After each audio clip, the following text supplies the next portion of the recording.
And hello, welcome back to the Gay Racing Podcast. Back with you guys. I feel like, Alex, it's been a long time since we've had an episode. Yeah. Like, it's only been 2 weeks because we didn't, I mean, there was the week of the Super Bowl where there was no NASCAR race, but we're back.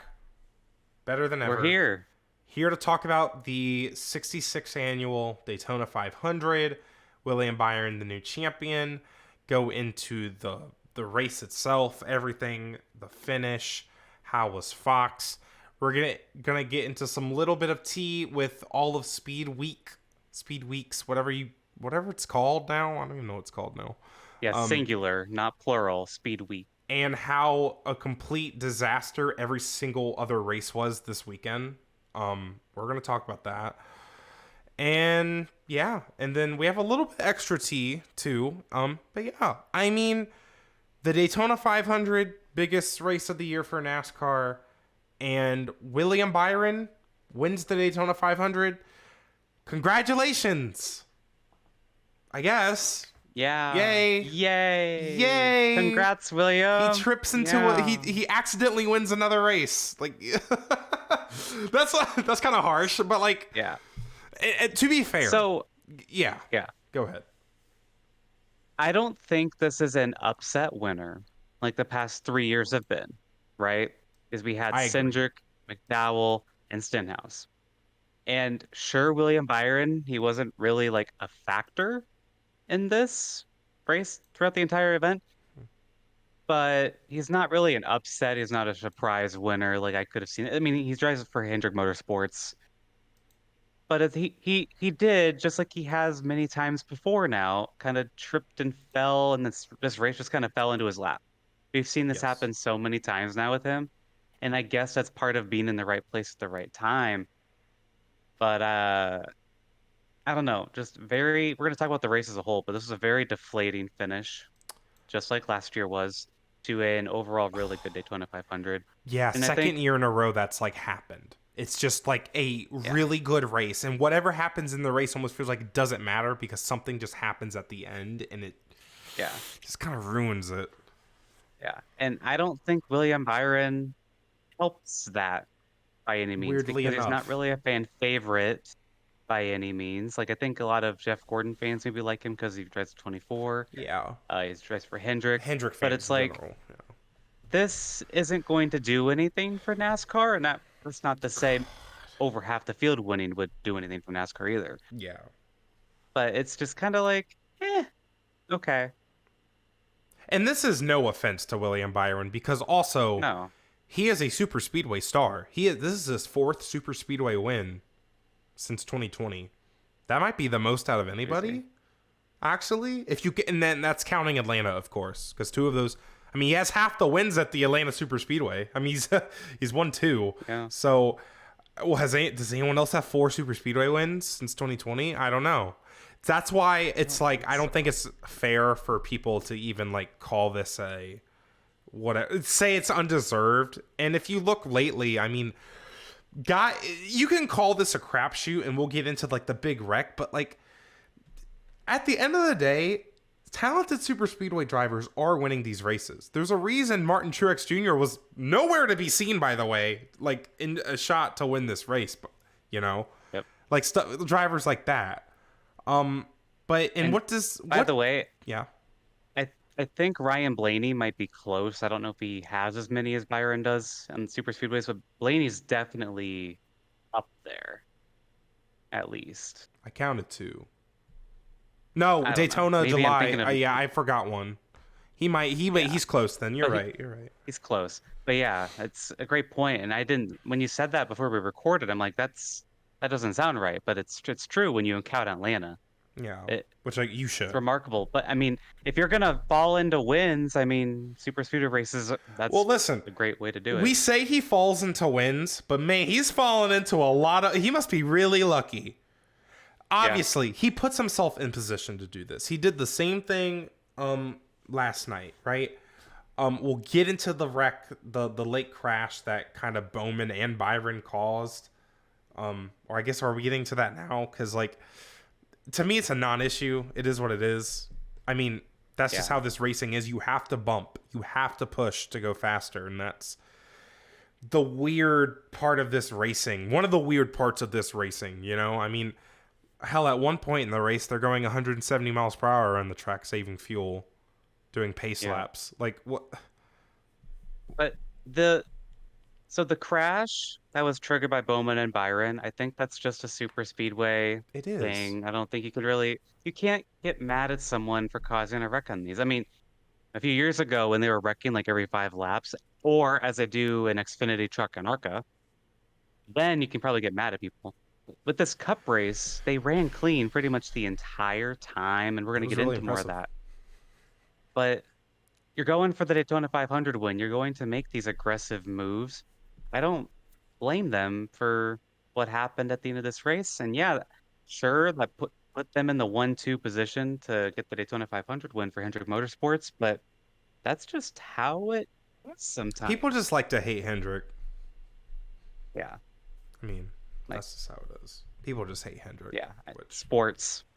People sports. hate the teams that are at the top. And that's just kind of how it is right now. Yeah. But yeah, let's kind of talk about the race as a whole because I loved it.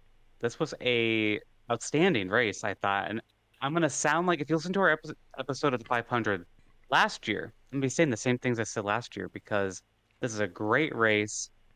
Just so much fun to watch it all the way through, hard racing throughout the entire thing.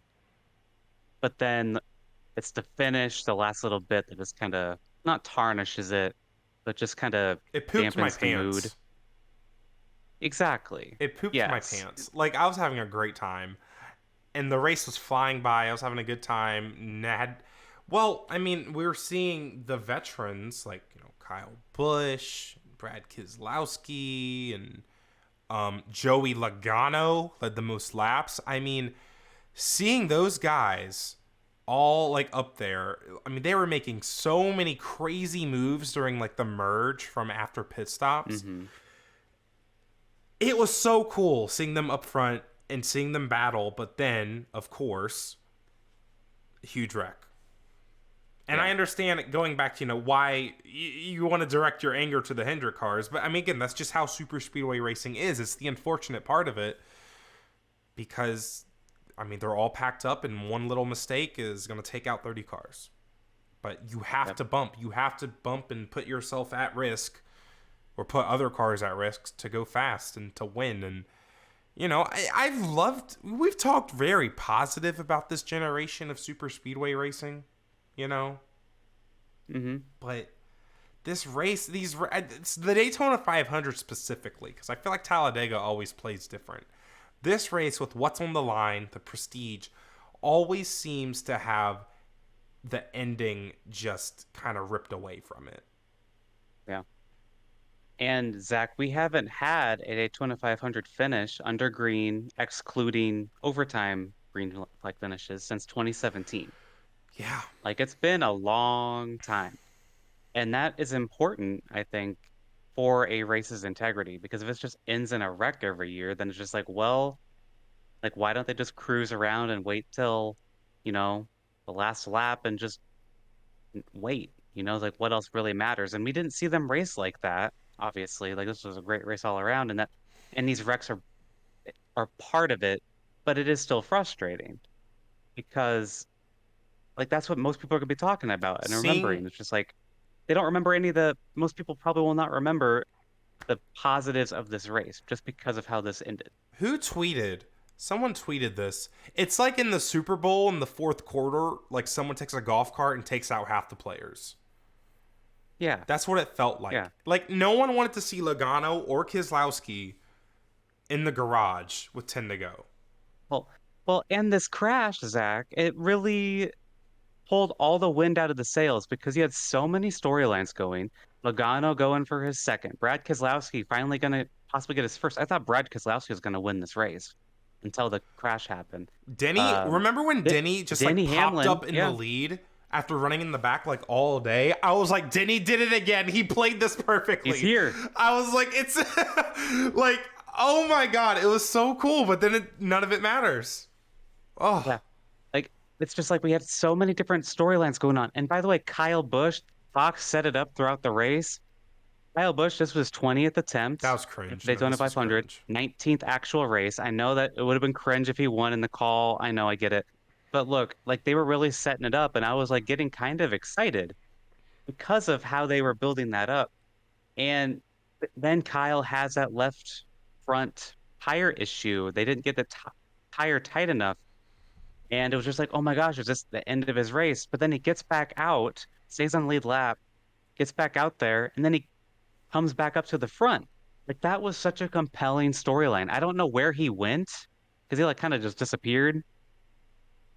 I don't know what happened there, so he wasn't really up there at the Like front. disappeared before the big one But happened. Is that what you're talking about? yeah. Yeah. I was like, is this on purpose? Because he knows they're gonna wreck. I thought it was a really smart play, but it Yeah, didn't really do much. I was telling you that Dale Sr. told him to back up Dale because he's Senior driving for Children's Racing. Dale Senior told Kyle to back up. He knew what was coming. Oh Jesus! And poor Dale Sr. lost another race to Jeff Gordon. I hate to see it. Oh my God, that's insane. That's insane. But in all seriousness, though, like this race, it just brought out the best of the best because the veterans were all at the front the entire race, and then Denny showed up when it mattered most at the end, and it just sucked for it to just not really matter. And And then it's that final happening restart, too much. it was just Like, remember that Talladega race that Chase Elliott won in the playoffs, and like it just played out, and they didn't all wreck, and it was like we were like, this is great, this is refreshing. Second Daytona 500 in a row. Well, 2022, I don't remember.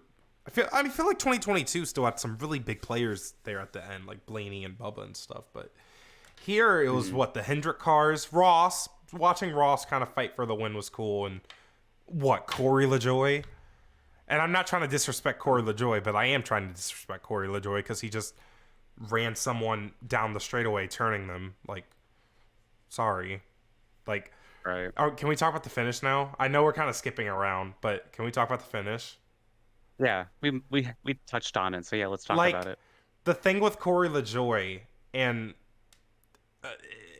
or the finish in general is that, like, you know, Cindric's mad at LaJoy for pushing him into Chastain. Chastain was like kind of like, what the heck, Cindric at first, but then they apparently were talking. It's just my thing with LaJoy is that, like, it's kind of his inexperience shows. And I know he's been racing in Cup for a long time, but this is his first time fighting for the Daytona 500 win, and it showed.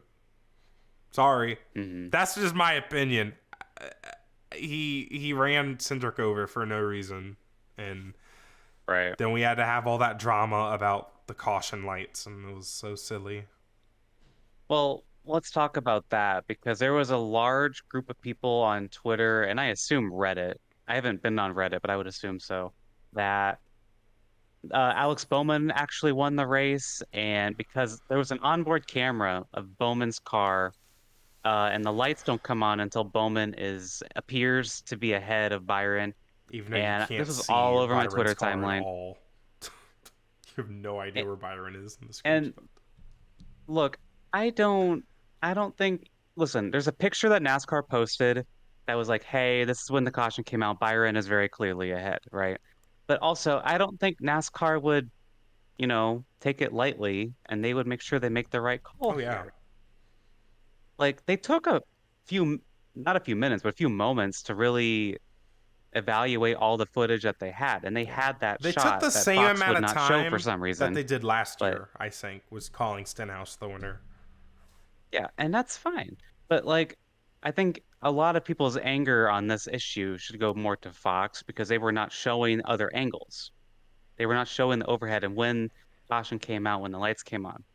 Yeah. The only thing we had was the onboard camera, which I cannot stand onboard cameras anymore. I'm sick of them. But that's the only one they really showed, and that's what people on Twitter were gravitating toward. So it was just kind of unnecessary conspiracy theories going around. And I think it was also just like people didn't want a Byron win. They would have preferred a Bowman win. Stuff like that was also going on. Yeah. But I don't know. But again, it's just like we had such a great race, and this is what we're talking about? Really? Yeah. And also, NASCAR, they said we didn't throw a caution right away when two cars were sideways in the trioval. because we were hoping that they would just go down into the grass and not come back up the track. That makes sense. The reason they threw the caution was when Cindric started going back up to go hit the wall, which I think that's fine. Like, well, hey, they were trying to have a green finish. This is what we wanted last year. We wanted this race end at mile 500. William Byron wins. We move on. Okay, we did not need Corey LaJoie to win this race. And it's like, so now people are mad that we didn't go to overtime. We did but not last need 30 year we more were miles. mad. We did not need 30 it's just more like, miles. Let's be consistent, everyone, in our little arguments, please. Yes. Because this finish feels so much better than last year's. Last year's really pissed me off. Yeah. This year's was annoying because we had the crash. But it's like, this feels more legit to me. And we didn't get much into like talking about William Byron's legacy, like, and what this means for his legacy. Or I mean, the dude's like what, 25 or whatever. But what I'm saying is like, it makes sense for William Byron to win the Daytona 500. It makes sense for him to go out and win the championship this year. Like, he is just that guy. In my tier list video, I'm kind of like regretting putting him in B. Hell, I said he wasn't going to win this year on Above the Yellow Line. If you guys didn't see that little clip that Alex was like, let me put this clip together. Zack is wrong. Zack is wrong. So on our TikTok, there's a fun little clip. You should go check it wrong. out. At Gay Racing Pod on TikTok. On the Taylor Kitchen's Above the Yellow Line, we were on their show. We were making predictions, and Zach's very first prediction of the first prediction of the entire show, by the way, Zach went first. Zach says William Byron's not going to win a race. And that aged very well, Zach. The Daytona 500 isn't real racing anymore. But for real though, this is I like how William Byron won this. It makes sense. Cool story for Hendrick Motorsports. 40 years ago to the day we started first race. You know, it's cool. It is what it is. It's cool. However, doesn't make it feel any less rigged. Oh my God. As soon as Byron was declared the winner, I said, this feels fake. And so what Zach is describing is what my entire Twitter feed looked like until the Xfinity race started. That's exactly all I saw for like 2 hours. Because I was like, you know what? They would rather Byron win than Bowman because Byron drives the 24 and it's Jeff Gordon propaganda. You know, like it's a bigger number than, I guess, 48, even though that doesn't make sense. But William Byron's the next Jeff Gordon. And it was this whole, and like, I don't know, when really it doesn't matter. Like, it was just so silly. It was so silly. But it did feel weird. Like, the fact that, like, they threw the caution not very quick, but then quick at the same time. But I explained why they did that, and that was after we requested, the fans highly requested this last year, where they don't just be like trigger happy and just push it a second someone is sideways. They didn't do that this time. Yeah. That's what we wanted. And we met the 500 miles. But I guess now people want overtime. So if I'm NASCAR, I'm like, what the hell do you want, people? Like, I think they made the right call. I don't think NASCAR has any blame here. I think maybe that's a controversial opinion. the bigger kind of blemish again is the fact that the Hendrick cars caused the big one and took out Logano, Keselowski. Fair. That's the bigger blemish. Which, again, though, they're not doing that on purpose. You can't coordinate that to do it on purpose. Speedway racing. You can't do it on purpose and not wreck yourself. Like, there's just no way. So it is. Like, it's not like William Byron was Chick Hicks out there just intentionally dumping people. Yeah. Like, to be fair, I mean, it was a bad push. I mean, we already talked about that. He's won 4 super speedway races, but the finish, Ross Chastain up there making moves was really cool. I think that would have been a really cool story. Yeah. That would have been a cool story if he won. I mean, first race for Busch, this new era of Ross Chastain, like, it's, you know, like, he's finally like, you know what? I'm going to be unapologetically me. Last night, he did not apologize for the move he made. Right? Like, speak of Chastain, yeah, I agree. I don't blame him for the move he made either. I saw some people being like, "Oh, Ross was being too aggressive." It's like, this is the Daytona 500. It's the Daytona 500. And as we see, like, he to actually time that move perfectly.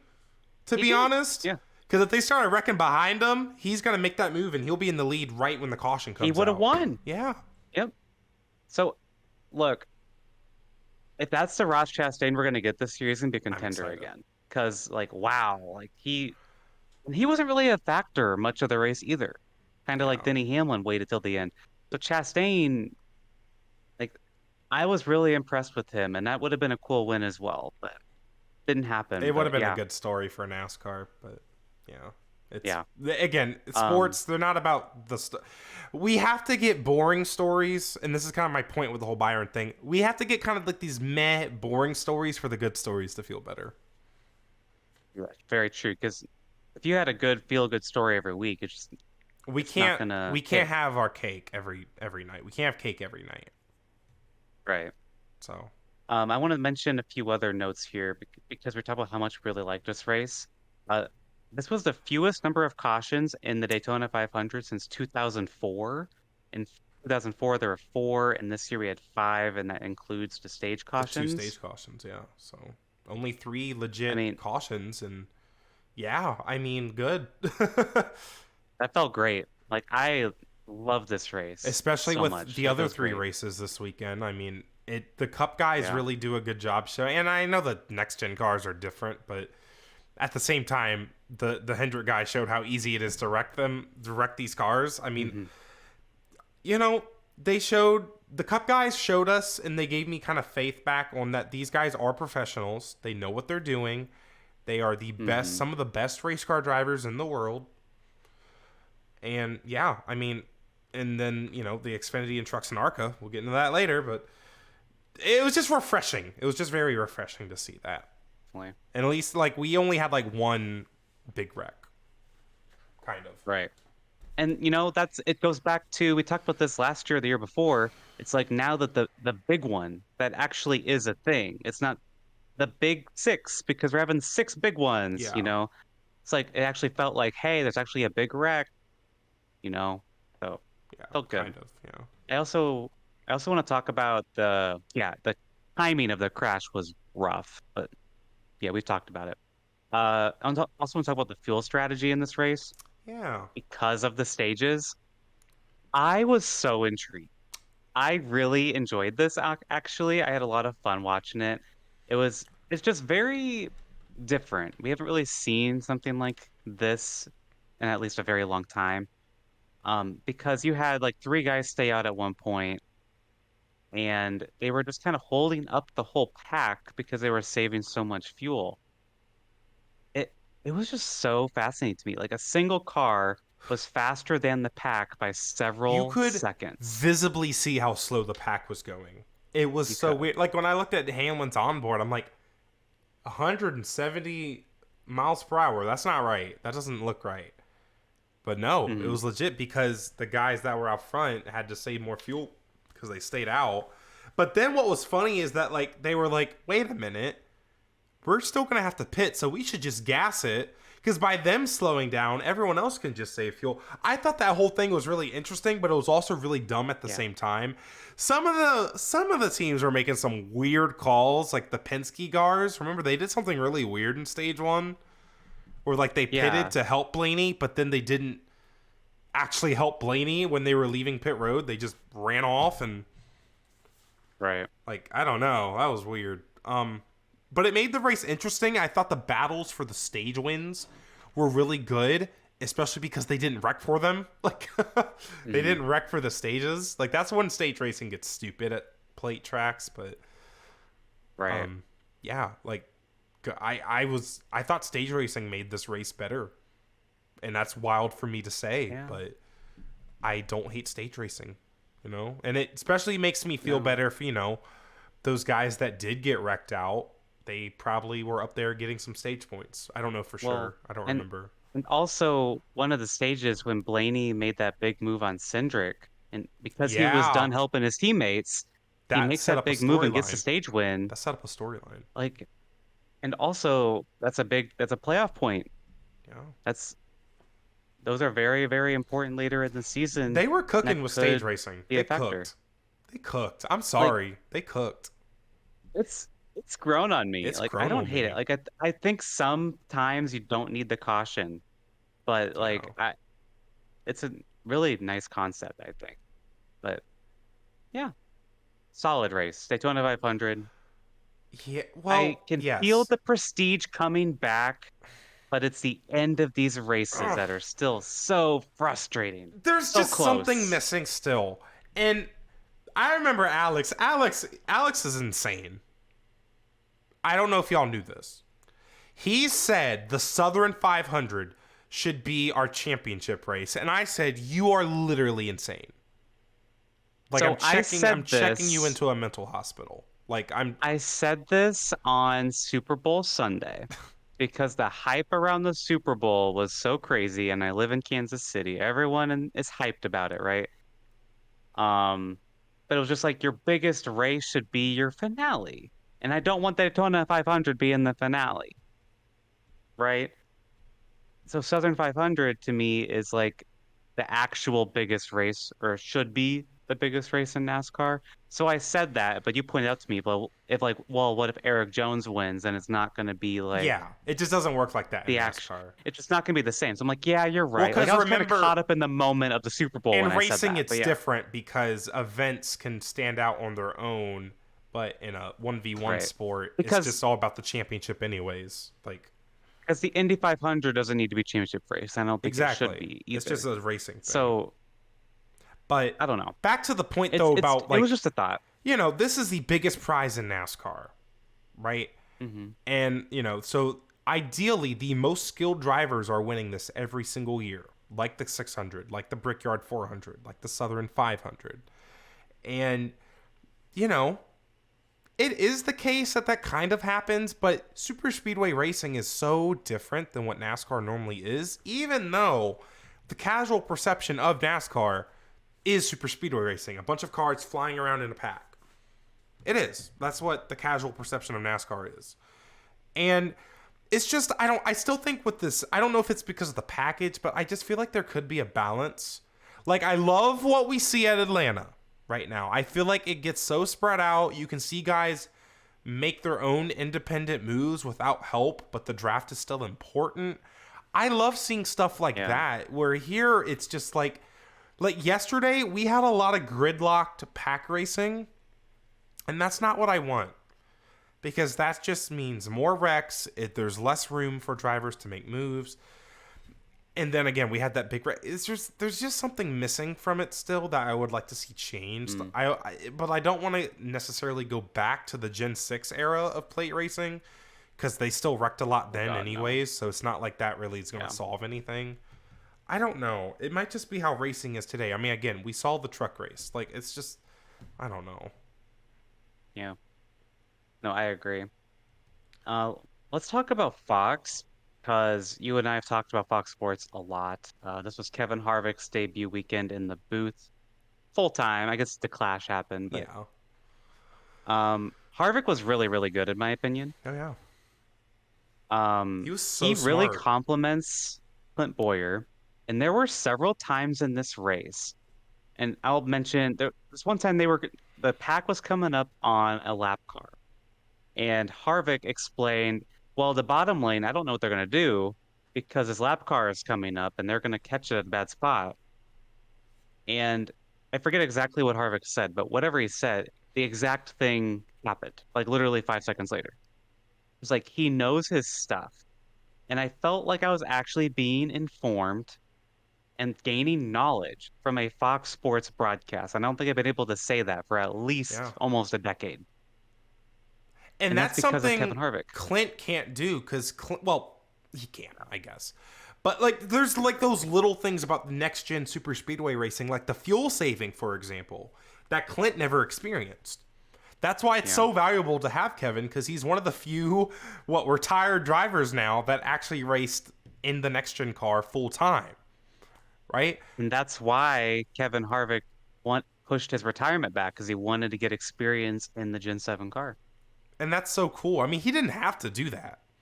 Fox still would have hired him. You know what I mean?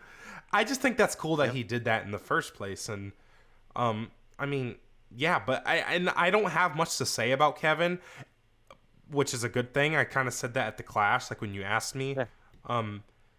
I will say there were like times at the beginning of the race, Mike and Clint and Kevin, there were like some awkward silence between them. I guess maybe they were just getting into a rhythm because I didn't notice it after the first. Like it was basically up until like that first like Harrison Burton wreck. Which that was like lap 6. Yeah, we had the Mike Joy right? crash jump scare. Like Which, by the way, Mike Joy of last year and the year before would not have done that. Like that.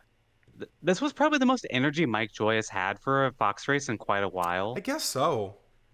I feel like I didn't Like pay attention maybe to him I'm much. like, and that's a good thing. That is a Like you good and I thing. talked about at the Super Bowl, like we didn't think about the TV broadcast. Like it was just good. Yeah. Like I know Tony Romo has some issues sometimes when he kind of rambles, but like for me, it didn't bother me. Like And there like you was don't want to think about the TV I think broadcast. at the And duels, I was it didn't really. screaming when the duels were happening and they were not showing the merge. Like, and that's still like kind Hmm. of on production. And, but again, if I'm not noticing anything that's annoying me, then you're doing a great job, to be honest. Yes. You're doing exactly what you need to do. And by the way, Clint Boyer, I did not have a problem with him. For probably the first time in his broadcasting career, I did not have a problem with him. I wasn't annoyed by him. I didn't think he was just being goofy for no Yeah, reason. I mean, in the duels, there was a moment that he annoyed me, but in the 500, he was fine.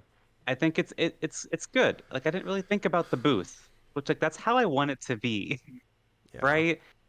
And I think it's because Harvick really keeps Boyer in check. He needs someone who will like tell him to shut up, who will, Because he talk does tell enough Clint to shut up. He will argue with yeah, Clint and win the and that's argument. good. Yeah, And yeah. he wins the Like argument every time. like he needs someone Boyer needs someone that would humble him, and that is who Kevin He Harvick is. humbles him. He's not happy And they Harvick. have He's past humble Harvick. Humble Harvick.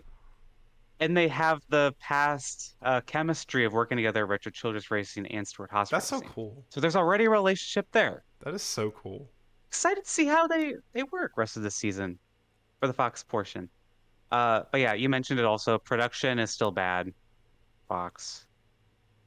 The onboard cameras, I'm sick of them. I know they're sponsored, but I don't care. Get rid of them. Don't get rid of them. Hold on to them for like replays and stuff. Stop doing full screen during green flag.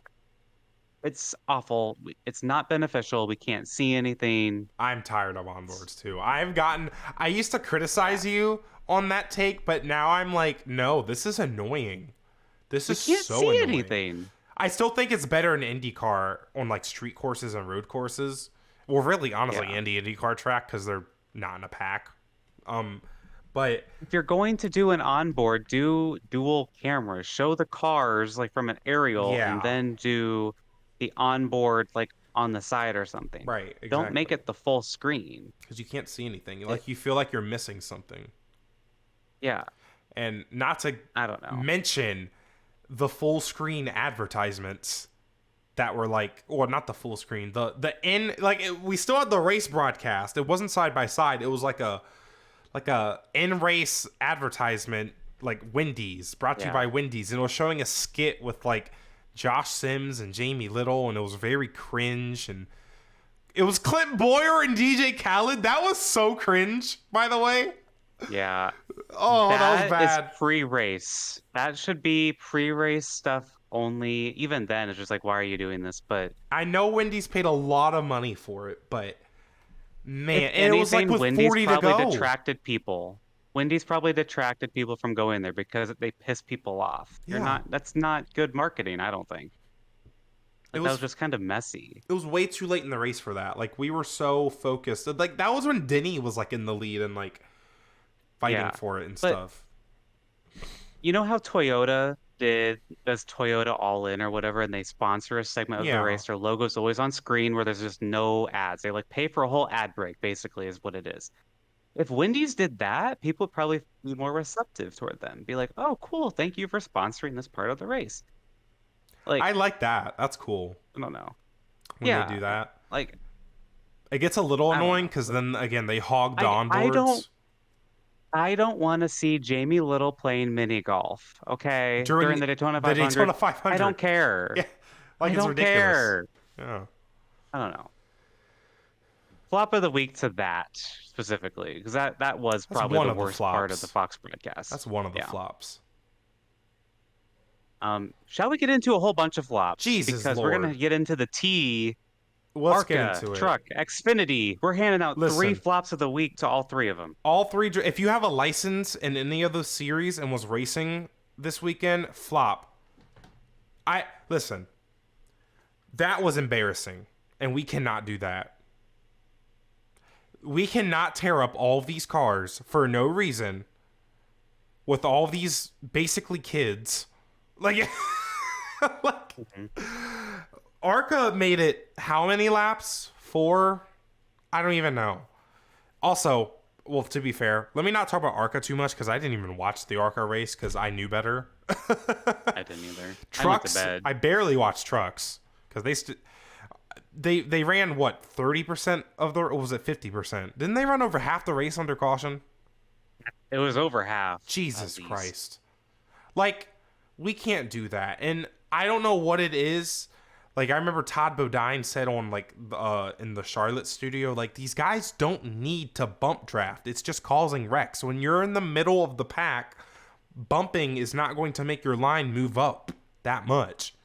It's just going to cause a wreck. And these young guys who, I mean, I'm trying to think of like the super speedway experience because, you know, the truck series, I feel like the turnover rate's it's up there. There's guys in the series for a few years and they move on. Or there's, you know, the Matt Craftons and the Ben Rhodes who are there for a long time, but yeah, they're wrecking. But you don't see guys like, let's say you used to have like Mike Skinner used to run trucks. You have to have Johnny Benson. Like these former Cup guys would go down the trucks. We don't see that anymore. Yeah. And I feel like we kind of need something like that to yeah. really balance out the lack of experience down there. Because like like this is basically I'm basically saying like, what if Kevin Harvick went down to trucks instead of going to TV or something? Like that's kind of what we don't really get anymore. what? Because I'm trying to figure out, why are these guys wrecking so much? Is it the inexperience? How do you fix this? Do you do something to the cars? Do you implement a new rule? Do you prevent touching of bumpers at all? Which that's stupid. You can't do that. And then Bubba Wallace tweets, and there was a whole clip of him. Remember that clip of him dragging Raja Karuth like to the side to the camera?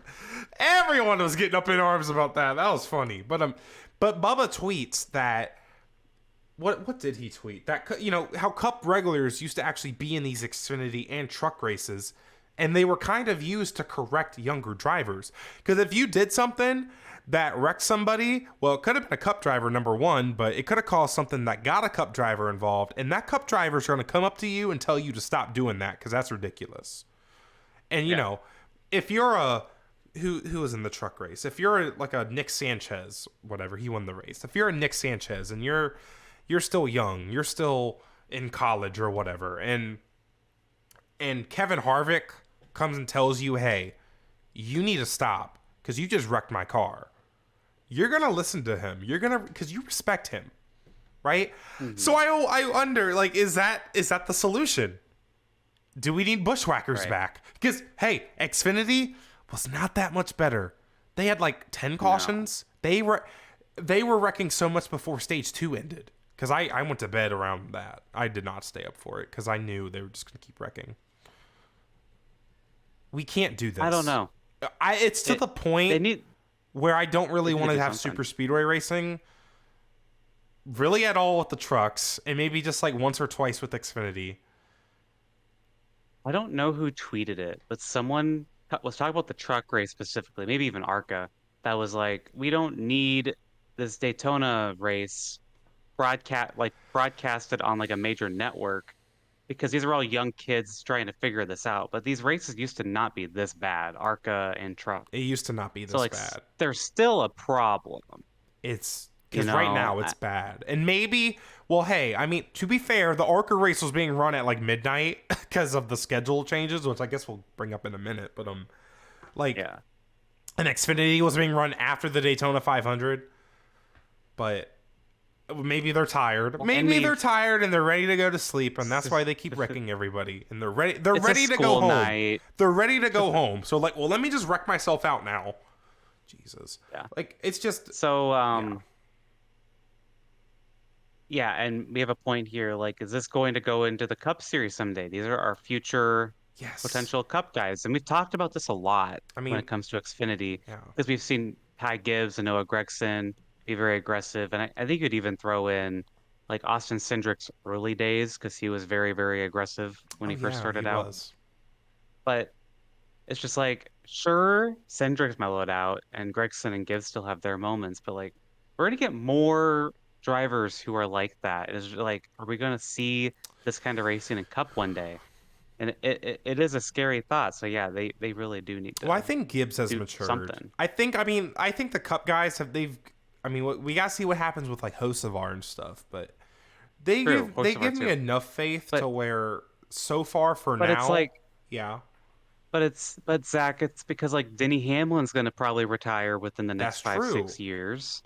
And you're gonna lose a lot of the mid 2000s guys, like the 90s and the early 2000s guys have kind of retired. Yeah. But now you're gonna get these mid 2000s, Kyle Busch and Denny Hamlin, those two specifically, I would say. Like you're not gonna have them. So then who's gonna tell them next? Like does William Byron have enough? Well, listen, Alex, to be Joey like, hey, Logano is telling Ty Gibbs what to do. Well, and true, but it's just like, Ty Gibbs doesn't take Joey Logano seriously because Logano raced like that too. He kind of has to though, because we see how Logano's treating Ty Gibbs. Wrecked him at Martinsville. Yeah. I mean, I feel like Logano kind of put Gibbs in his place a little bit. He knows not to mess with Joey, right? But that's the thing is like Logano hasn't really. I mean, he's changed the way he races, sure, but he's still very, very aggressive, and I think it's fine to an extent. But look at Chastain as well, to another extent. But then we still got guys like Larson and Elliott, though, who are very clean, in my opinion. Well, no, y'all gonna clown me for that, because, like, Larson's wrecking everybody. He's always put somebody in the wall. Boo-hoo, boo-hoo. Larson, I've seen some Larson moments. I'm sorry, my driver likes to win races. Sorry.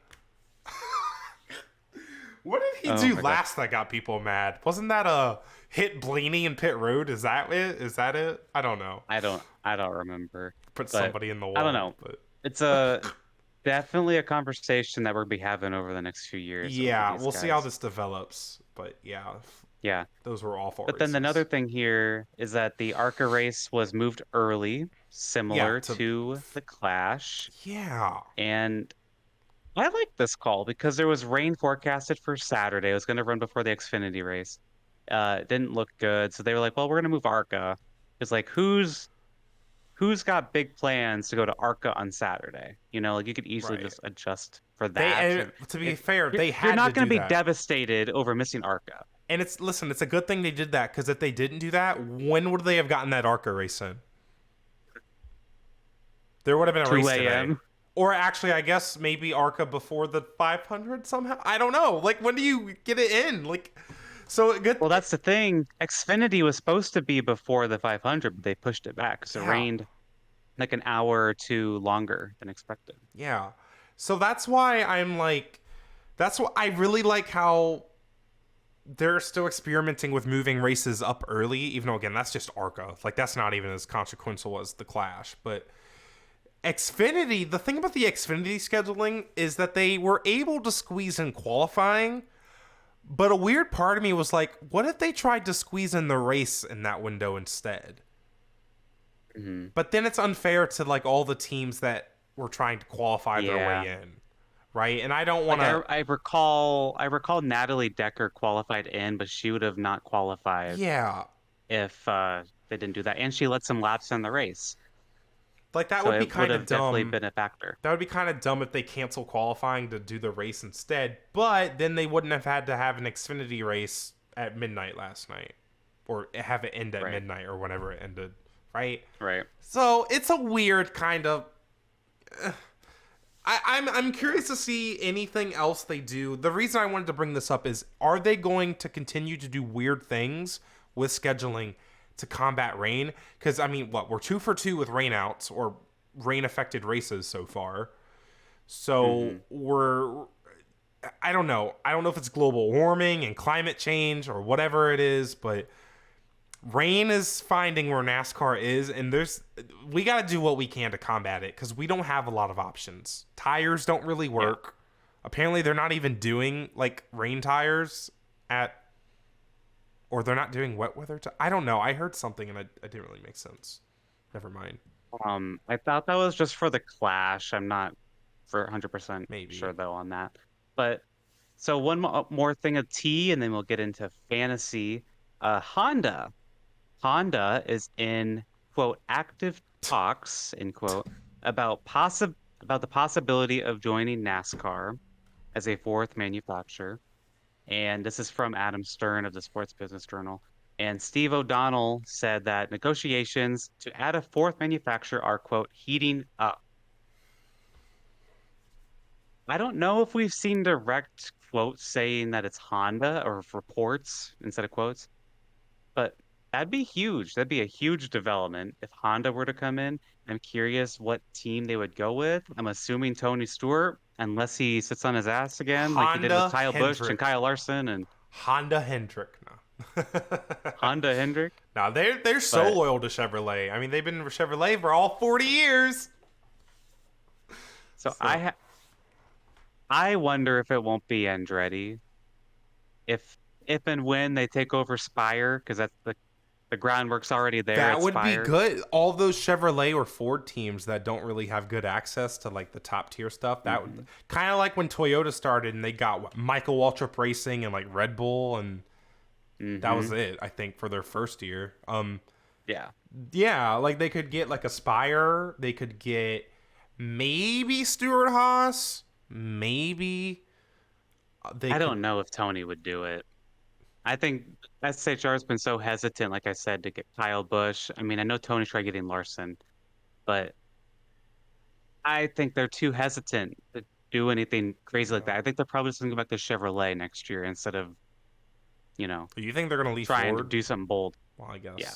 I mean, because this is also some tea, I guess. We don't have it in here. Front Row Motorsports is partnered with Penske now. Yeah, they like said that, and, like that. They announced that literally the morning after McDowell got the front row.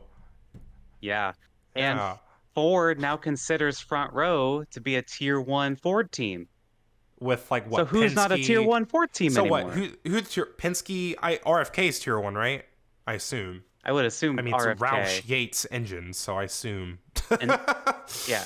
Then what? So it's now front row? That's insane. Front Row Motorsports. That is cool. But Zach, who are they replacing? Stewart Haas Racing, right? Like Stewart Haas Racing's probably like Tier 2, like they're down the totem pole here. Is that how that works? Like, I guess so, because like there's only so. It's not like they can. There's only so many resources and time. Because that's what all that is. It's simulation time and data and other big words.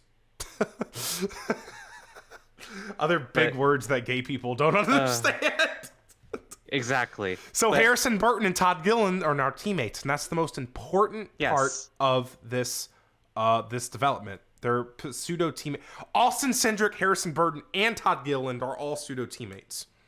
I love it. Love it. This was the greatest. This is the greatest NASCAR news of the decade. But to answer the question that you asked, do I think SHR would go to Honda? I just don't think they're bold enough to do it. I think it's gonna be Spire or Trackhouse. Could Loki do it? But I feel like they have so many connections with Chevrolet now, and they're partnered with Colleague. Unless Colleague goes with them to Honda. That's true. Yeah. I feel like that would be my second choice, but I think it's going to end up being Spire with help from Andretti eventually. That'd be cool. I mean, hey, I think it'd be cool to see another manufacturer out there. Yeah. I mean, and also this might not even happen. It might not even happen. It won't. Hypothetically, though, it's fun to talk about. I will go to the spring Bristol race if this happens. Guys. No, shut up. I'll buy a Honda if it happens. Zach's already told me he ain't going to Bristol Spring. He lied to y'all. I told you he would lie. And he is. He's not I'm not going because of a scheduling conflict. Mm-hmm. It conflicts with my birthday week. I'm not going. I'm not spending my birthday week in Bristol. What do I look like? Yeah, Stupid. in a rain delay. Exactly. I make. Oh, you're so funny. I Okay. know. God. Are we ready to talk about Gay Racing Podcast Fantasy? Second time I've been wrong this year. Jesus because Christ. we're off to a great start in fantasy. I got the point. We're continuing momentum because from Kyle the end of last Busch year. did nothing. He was actually so slow that he missed the big one. Wow. You didn't listen to me earlier. I said Dale Sr. told him to back up so Alex could get the fantasy point in Gay Racing Podcast Fantasy. That's what happened. It's the facts. Where's that image of Dale with the rainbow? Dale, that needs to be in that rainbow car. I should change that to my profile pic when I feel like being funny. Oh my god, that's a good one. But yeah, I picked Kyle Busch and he finished 15th. You had Ryan Blaney who finished 30th. That's a bummer for Ryan Blaney. So now it's 1-0, all fresh for a new season. Are we ready to make our picks for Atlanta? Atlanta going super speedway racing again. Yeah, let me pull it up. Yep. There you go. I have it ready. Are you ready? I'm ready. All right. If you're watching on video, check our screens. And I am picking Joey Logano, and Alex is picking William Byron. Byron's going to go back to back. We just picked the two Atlanta winners Super from last Speedway year. Atlanta winner. We just picked the two Super Speedway winners, or Atlanta winners from last year. So, Alex, I thought about Byron. He was the obvious one, right? He just won Daytona, just won Atlanta. However, bro is busy this week. Fair. That's fair. Bro is busy this week. Joey went home a bit earlier. And I know he's mad as shit. Oh, he's mad. Yeah, so I caught myself. He's mad. He's going to go out here and win Atlanta. He's not going to care. He's going to be racing like Brad Keselowski, right? And I thought about picking Brad. No, I don't. He's not winning. I can't trust him. I can't pick him until he wins. I thought about picking Brad too. I'm done picking Brad. Know. I'm over it. This is probably the weekend Brad wins because we stopped picking him at Atlanta.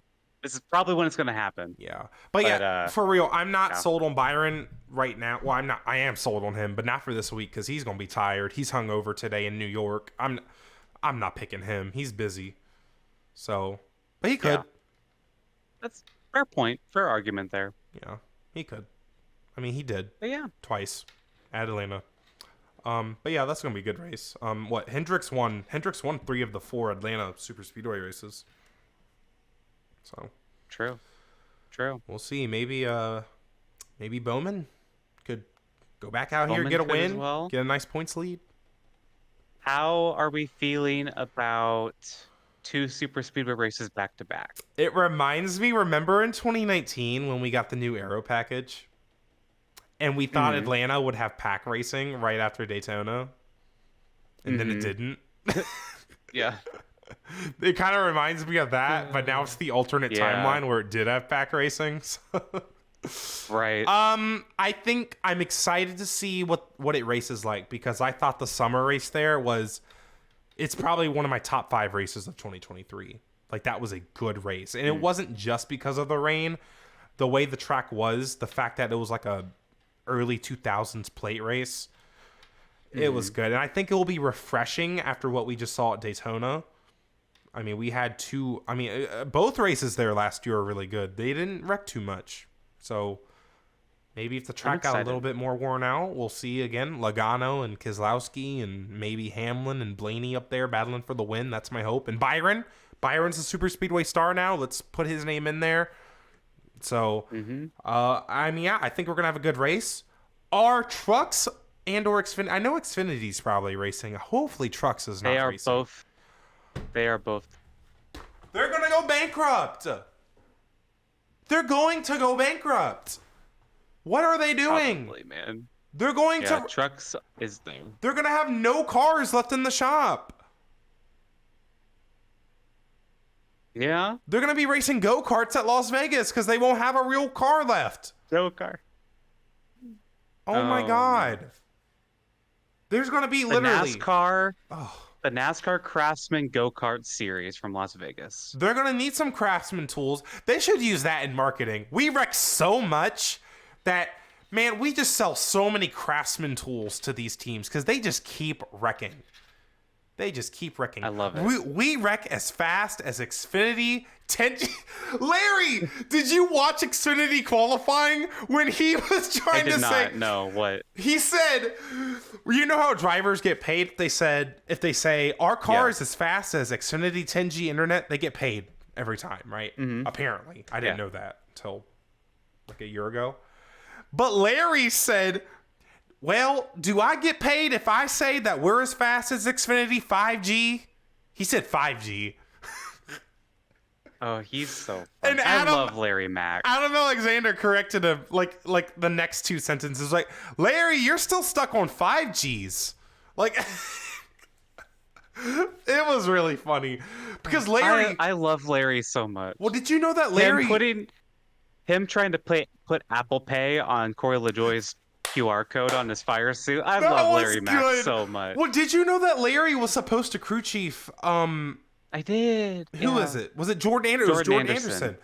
But apparently he had to go back to Charlotte for the Xfinity race. Or whatever. Like for Daytona 500. Or for the Daytona. For the Daytona 500. I said that and I'm like, for the Xfinity race. I said that and I'm like, that doesn't make sense. Yeah. So, whatever. But yeah, that was funny. Daytona 500 Speed Week overall, I'm entertained. I went into it just trying to soak it all up, enjoy it, kind of try to channel some of that childhood nostalgia. The duels, we didn't talk about the duels, but the duels are great. Qualifying drama was good. Jimmy almost didn't make it. He might as well not have made it. He got wrecked early. Yeah. And everything else sucked until the 500. So it was pretty much. We can do better. Hopefully we do better next year. I don't know. It's a multifaceted issue that we don't have time to get into today. But yeah, I mean, NASCAR's back. Let's end it on a positive note. NASCAR's back. I mean, woo NASCAR. William Byron's looking to set up another year of winning races. And we're going to Atlanta and then some real racing after that. Whatever you want to call it. But traditional racing. Traditional races. My traditional NASCAR races only have one overtime finish, not three. But yeah, so if you liked our episode here today talking about the Daytona 500, we are the Gay Racing Podcast. Leave us a 5-star review on Apple and Spotify. You can leave us a written Apple review. And if you leave a 5-star one, we will read it. If you're seeing this on YouTube, make sure to like and subscribe to the channel. We just started this channel this year. We're trying to grow on this platform. So again, liking, subscribing. Comment down below what your favorite part of Speed Weeks was. Mine was probably... What was mine? I did enjoy the 500, just sitting there. Well, Zach, you and I have our own channels. We can just comment in the video, and our people that are watching can look in the comments, see what our favorite part was. Oh my God, we can do that. If you would like to see our bonus content, we have some bonus content that goes up before it goes to YouTube. Like if you check out our channel, we have, what's it called? The Daytona 500 reactions that we did. We reacted to all the finishes. Subscribe to our Patreon. You will see it first. And it just helps us because, doing this for free it's fine. It's good. But being in your mid-20s is hard, y'all. Hey, listen, we've had enough Patreon subs. Again, oh, look, I shaved. You did. I shaved. You did. I look great, so yeah. Keep me looking fresh. If you'd like to support us, that's a great way to do it. And as Zach said, you would get bonus content a little early. I will beg for money. I'm just kidding. We're good. Jokes. But We're kidding. Follow us at Gay Racing Pod to see our fantasy picks and any other secret TikToks Alex makes about me to roast me. Yes. At Gay Racing Pod on TikTok, I am trying really hard to make that grow. It's almost at 100 followers already. It's only been around for like 2-3 weeks. Yeah. Should be really at 700 by now. You'd hope. You would hope. Because But some children. Never mind. I shouldn't bring this up. I work with children. I won't say anything else, but they keep going up to me and they're like, I found your YouTube channel. I'm like, girl, number one, that's inappropriate. Two, did you at least subscribe? Like, and did you like and ring the bell? Did you like and ring the bell so you can get a notification? Did you subscribe on every Patreon? time? Did you do all these things? Exactly. Huh? So like, you're not a real fan. Like, follow me at Dreamy Zack Racing on Twitter. I actually said it right this week. Follow Alex at Newgaden. So, yeah. Yep. Thank you guys so much for being a part of our episode today. We will see you guys next week to talk about Atlanta. Take care, enjoy the races, and we'll see you guys next time. Bye.